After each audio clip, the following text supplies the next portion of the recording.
പത്തനംതിട്ട മൈലപ്രയിൽ വ്യാപാരിയെ കടയ്ക്കുള്ളിൽ കൊലപ്പെടുത്തിയത് തമിഴ്നാട്ടിൽ നിന്നുള്ള 3 അംഗ സംഘമെന്ന് തെളിഞ്ഞു. ഇവരെ ക്ഷണിച്ചു വരുത്തിയത് കുലശേഖരപതി സ്വദേശി ഓട്ടോ ഡ്രൈവർ ഹാരിബാണ്.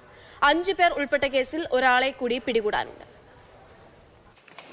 ആക്രമിച്ച് കീഴ്പ്പെടുത്തുന്ന ശൈലി അവലംബിക്കുന്നവരാണ് പ്രധാന പ്രതികൾ. 30-ന് ഉച്ചതിരിഞ്ഞ് 3 മണിയോടെയാണ് കടയിലെത്തി ജോർജ് ഉണ്ണിയെ കൊലപ്പെടുത്തിയത്. മാലയും ലോക്കറ്റുമടക്കം 9 പവൻ സ്വർണ്ണാഭരണവും 70,000-ഓളം രൂപയും അപഹരിച്ചു. ഓട്ടോ ഡ്രൈവർ ഹാരിബ് 1 മാസം മുൻപ് ഈ കടയിലെത്തി സാധനം വാങ്ങിയിരുന്നു. തുടർന്നായിരുന്നു ആസൂത്രണം. ഈ മുരുകൻ വേറൊരു സീരിയസ് മോഷണ കേസുകളിൽ അയാൾ ജയിലിലായിരുന്ന സമയത്ത് തെങ്കാശിയിൽ ഈ ഹാരിസിന് ഒരു സ്പിരിറ്റ് കേസ് ഉണ്ടായിരുന്നു തെങ്കാശിയിൽ.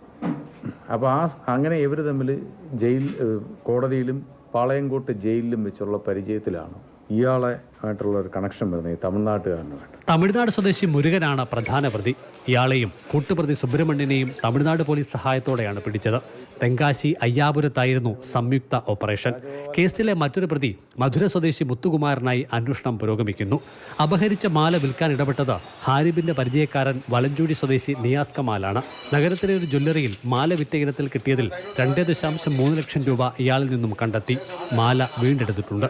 പൊട്ടിയ മാല കൊണ്ടുപോയി പണയം വെച്ചത് അവിടെ ചെന്ന് ഭാര്യയ്ക്ക് സുഖമില്ല എന്നൊക്കെ പറഞ്ഞാണ് പോയത്. ഈ ജ്വല്ലറിയിൽ ചെന്ന് ഇത് ചെയ്തത്. ഹാരിബ് ഉപയോഗിക്കുന്ന ഓട്ടോറിക്ഷയിലാണ് സംഘം മൈലപ്രയിലെത്തിയത്. തമിഴ്നാട് സ്വദേശികൾ പരിസരം വീക്ഷിച്ചു. തുടർന്ന് പുറത്തിറങ്ങി. ഹാരിബ് വാഹനത്തിൽ തന്നെ തുടർന്നു. പിന്നീട് കയർ വാങ്ങാനെന്ന വ്യാജേന ഉള്ളിൽ കടക്കുകയും ജോർജ് ഉണ്ണിയെ കീഴ്പ്പെടുത്തി കൊലപ്പെടുത്തുകയുമായിരുന്നു. പ്രതികളിൽ മുരുകൻ കുറ്റാലത്ത് ജർമ്മൻ യുവതിയെ പീഡിപ്പിച്ചതടക്കം കേസുകളിലെ പ്രതിയാണ്. സുബ്രഹ്മണ്യത്തിനെതിരെയും നിരവധി ക്രിമിനൽ കേസുകളുണ്ട്. മാതൃഭൂമി ന്യൂസ്, പത്തനംതിട്ട.